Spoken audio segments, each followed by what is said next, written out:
नमस्कार, मी मंदाकिनी गुरव. मी माझं YouTube channel ज्योत इंडियाची मध्ये तुमचं स्वागत करते. श्री स्वामी समर्थ. जय जय स्वामी समर्थ. श्री स्वामी समर्थ. अवधूत चिंतन श्री गुरुदेव दत्त. श्री गुरुदेव दत्तांचं आणि श्री समर्थांचं स्मरण करून आजच्या या व्हिडिओला सुरुवात करते. आजचा जो हा व्हिडिओ आहे, या व्हिडिओमध्ये मी तुम्हाला या दीपावलीच्या कालावधीमध्ये श्री समर्थ माई माऊलींच्या सेवेबरोबरच माता लक्ष्मीला प्रसन्न करून घेण्यासाठी, त्याचबरोबर कुबेर देवतांना प्रसन्न करून घेण्यासाठी, त्याचबरोबर श्री हरी विष्णू म्हणजे नारायणांना प्रसन्न करून घेण्यासाठी अशा काही प्रभावी सेवा आणि उपाय सांगणार आहे. ते जर उपाय आणि सेवा केले तर त्याचं खूप असं लवकरात लवकर फळ आपल्याला मिळतं. तर चला मग बघूया ते उपाय आणि सेवा कोणते आहेत.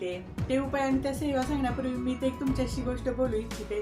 तुम्ही माझे जे व्हिडिओज बघता ना, त्या व्हिडिओजला लाईक करत जावा, शेअर करत जावा आणि सबस्क्राईब करत जावा. त्याच्यामुळे काय होतं, माझा जो कॉन्फिडन्स आहे ना, तो कॉन्फिडन्स वाढत असतोय आणि तुमच्यासाठी नवीन नवीन व्हिडिओज करायला मला प्रेरणा मिळत असते.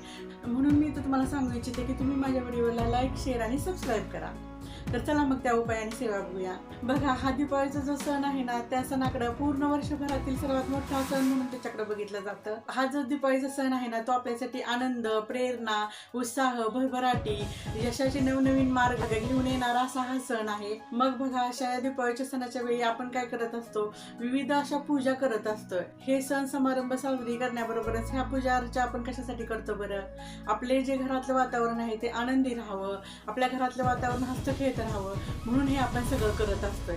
चला तर मग बघूया त्या कोणत्या सेवा आहेत ते. आपल्याला दीपावलीच्या सेवेमध्ये काय करायचं आहे, जे स्वामी समर्थांच्या नित्य सेवा आहेत त्या आपल्याला दररोज चालू ठेवायच्याच आहेत. जसे की तारक मंत्र म्हणणं, नित्य सेवा करणे, रोजचे त्यांचे जे अध्याय आहेत ते वाचणे, त्याचबरोबर श्री समर्थ माय माऊलींच्या नामस्मरणाचा जप करणे. श्री समर्थ माय माऊलींच्या सेवेबरोबरच काय करत असते बरं, विशेष अशा ठराविक पूजा अर्चा पण आपण करत असतो. त्या पूजेतील सर्वात महत्वाची पूजा म्हणजे लक्ष्मी पूजन. बघा, ज्यावेळी आपण ते लक्ष्मी पूजनाची पूजा मांडू ना, त्यावेळी काय करायचं, श्री सुक्तमचा एक वेळा पाठ करायचा, श्री अर्गला स्तोत्राचा एक वेळा पाठ करायचा, तिलक स्तोत्राचा एक वेळा पाठ करायचा, पुरुष सुक्त, त्याचबरोबर विष्णू सुक्त. त्याचबरोबर दीपावलीच्या या प्रत्येक दिवशी संध्याकाळी सर्व मंगल मांगल्ये शिवे सर्वार्थ साधिके शरण्य त्र्यंबके गौरी नारायणी नमस्तुते या मंत्राचं पठण 108 वेळा करायचं आहे. बघा, तुम्ही म्हणताल दीपावलीचा हा पिरियड आहे, पाहुणे येणार, मुलांना सुट्ट्या आहेत, आम्हाला बाहेर जायचं असते, मग एवढ्या सेवा आमच्याकडून होणार का? तर मी तर तुम्हाला सांगेन की यातील दररोज एक जरी तुम्ही सेवा केली ना, तर ती सेवा जी आहे ती तुमची फलदायी ठरणार आहे. म्हणून मी तर तुम्हाला सांगेन की दररोज यातील एक तरी सेवा तुम्ही कराच करा. कित्येकांचा हा इथं प्रश्न असेल की ह्या सेवा आम्ही कशा करायच्या किंवा हे पाठपठण कसं करायचं,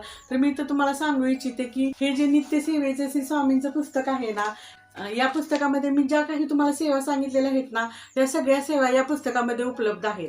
त्यामुळे मी ज्या काही तुम्हाला सेवा सांगितलेल्या आहेत त्यातली एक जरी सेवा तुम्ही केली तर ती जी सेवा आहे ती यशदायी आणि फलदायी ठरणार आहे. आता हे झालं की सेवा काय करायच्या. आता आपण बघणार आहे या दीपावलीच्या पिरियडमध्ये आपल्याला काय करायचं नाही ते. तर बघा, मी तुम्हाला सांगेन या दीपावलीच्या पिरियडमध्ये म्हणजे धनत्रयोदशी पासून भाऊबीजेपर्यंत घरामध्ये लोखंडाची कोणतीही वस्तू आणायची नाही. त्याचबरोबर धारदार कोणतीही वस्तू घरामध्ये आणायची नाही, जसं की चाकू, सुरी, सुई असल्या कोणत्याही वस्तू खरेदी करायच्या नाही. त्याचबरोबर चप्पलही या पिरियडमध्ये खरेदी करायची नाही. हे झालं काय खरेदी करायचं नाही त्याच्याबद्दल.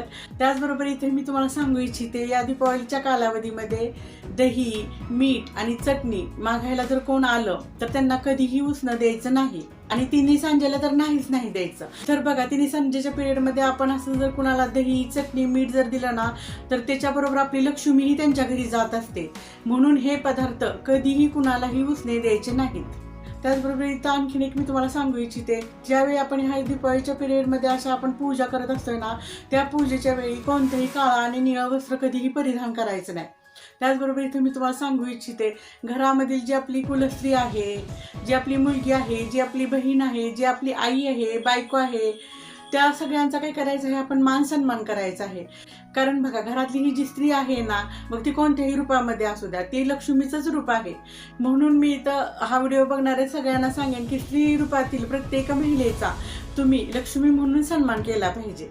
त्याचबरोबर या कालावधीमध्ये तुम्ही दीनदुबळ्यांच्यासाठी, गोरगरिबांच्यासाठी काही सेवा पण केल्या पाहिजे. जसं की त्यांना अन्नदान देणं, त्यांना कपडे देणं, त्यांना काही गरजेच्या अशा वस्तू भेट देणं. असं जरी आपण केलं ना, तरी त्या सेवा आपल्या खूप अशा प्रभावी ठरते.